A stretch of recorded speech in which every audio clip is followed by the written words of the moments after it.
Brücken bauen und Barrieren beseitigen. Mr. Blind Life hier mit einem neuen Video. Heute aber auf Englisch, denn ich habe neben mir eine Person, die bei Apple im Bereich Accessibility arbeitet. Und ich habe ein paar Fragen vorbereitet. Ich habe die Möglichkeit bekommen, hier Fragen zu stellen, wofür ich natürlich sehr dankbar bin. Und dementsprechend switchen wir auf Englisch und es geht los. Intro ab. For the beginning from the video, can you just introduce yourself for the community? Sure. My name's Sarah Herlinger, and I lead our accessibility efforts here at Apple. And I wanted to say thank you very much for having this whole video in English, because if I tried to do it in German, that would just not go well. So thank you. No problem. So at Apple, we are here for 40 years of accessibility. My question to you is, who had the idea for 40 years to make products by Apple accessibility, so accessible for the people? Well, I feel like I stand on the shoulders of giants. I have had some incredible predecessors in my role at Apple, and it started with a gentleman who 40 years ago put forth the proposal to leadership to say, you know, we are already starting to make the most accessible computers in the world, and we want to keep that momentum going. And he was able to get the approval to start our first, it started off as our first Office of Special Education, looking to ensure that students who wanted to just not survive in the education system but to thrive were able to do so. And we started building in features all the way back then to support different types of disabilities, and we've tried to keep that momentum going through the years. Okay, thanks. When you develop accessibility features, are there people in the program who have disabilities as well, so that you work with people with disabilities together to do accessibility features? Absolutely.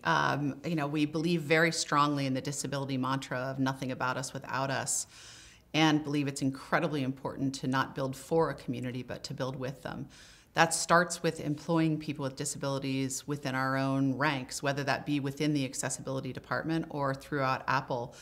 But we get many of our best ideas from our own employees who will say, you know, I just wish that my iPhone would help me solve a very, you know, a single unique problem. And we start there as the kernel of an idea and then build out from there, working with individuals, you know, starting again as our own employees, but then we get in feedback from customers and work with larger advocacy organizations when we need to, and just always making sure that it is the voice of the community that comes first in the design of everything that we do. So me personally, I use the Apple Vision Pro, so because I can still see some things, so 2%.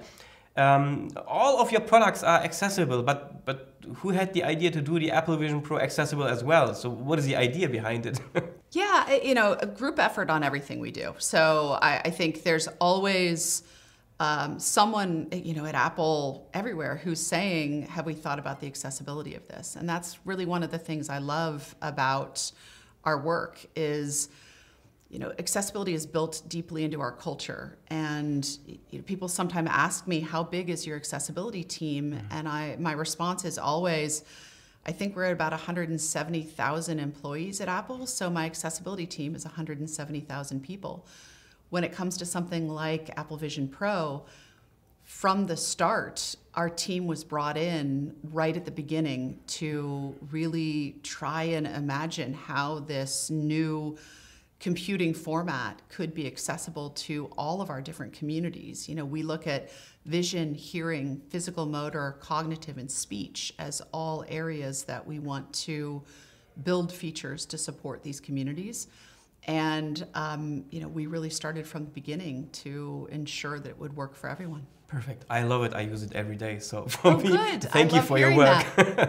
So I bought my first iPhone in 2011, and it changed my life. Of course, not only my life, the life of blind and visually impaired people all over the world. How proud are you of this? Because, you know, it's a big thing. Yeah, you know, I feel incredibly lucky to have an engineering team that is so incredibly creative and capable and made up of individuals with, you know, many different types of disabilities. And so, you know, the fact that we've been able to innovate in such amazing ways, I think it's both very powerful, but you know, something that I think helps so many different people be able to express themselves in the best ways. And so I love hearing that you've been a user of our technology for as long as you have. And I really hope we're able to continue to innovate in ways that will be powerful for you and for many others. Okay, then I would say thank you that I had the chance to do the video with you, and I hope for all of you, if you have any questions, write down in the comments. Wenn ihr irgendwelche Fragen habt, schreibt es unten in die Kommentare, and of course I will give you the last words in my video. When you want to say something, you can say it, and then we will finish the video. Well, thank you, and I think in just leading on to what you were just saying about comments, if you have anything you want to share with us, accessibility@apple.com is our customer-facing email address.